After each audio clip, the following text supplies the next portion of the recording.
De jour comme de nuit, des biologistes sont sur le terrain pour étudier des chouettes à l'état sauvage. Ils font partie de l'équipe d'Alexandre Roulin, reconnu comme l'un des grands spécialistes de l'animal nocturne. Depuis toujours, une question obsède le chercheur. Pourquoi les chouettes n'ont-elles pas la même couleur au sein d'une même population ? Les individus qui sont maculés de taches plus grosses sont des individus qui sont plus capables de gérer le stress.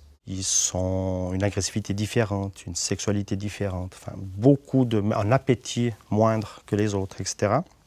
Et on arrive à une première conclusion qu'on étudie actuellement, c'est que c'est un système de gènes qui s'appelle les mélanocortines qui serait la cause de ces variations de comportement entre individus différemment colorés. Mais aujourd'hui, le parcours du chercheur passionné semble connaître un tournant décisif. Ces recherches intéressent des microbiologistes du CHUV qui ont observé des corrélations entre la chouette et l'être humain.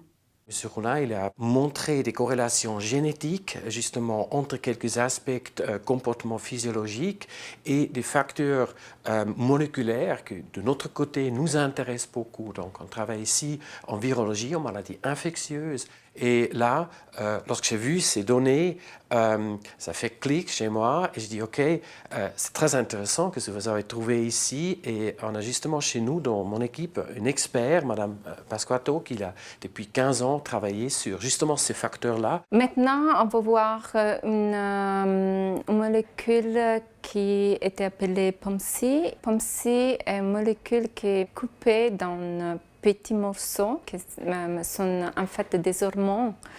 Et les hormones sont liées vraiment à tout. À la croissance, par exemple, le diabète, l'obésité, le comportement, le sommeil, beaucoup de choses sont touchées. Ces recherches ne font que commencer, mais à terme, elles pourraient permettre de cibler le traitement des maladies métaboliques comme l'obésité. Mais le projet permet aussi une collaboration inédite entre des spécialistes qui n'ont pas forcément l'habitude de travailler ensemble. Notre faculté, c'est une faculté de biologie et médecine, et donc qui regroupe les médecins et les biologistes. Et très souvent, ces deux mondes sont séparés, on doit faire des efforts au sein de la faculté pour se mettre ensemble. C'est pour ça que c'est un tournant non seulement pour le travail en lui-même, la collaboration précise, mais également d'un point de vue intellectuel. Ça nous permet de combler cette lacune et de revenir un peu au basique et d'avoir une vision beaucoup plus globale.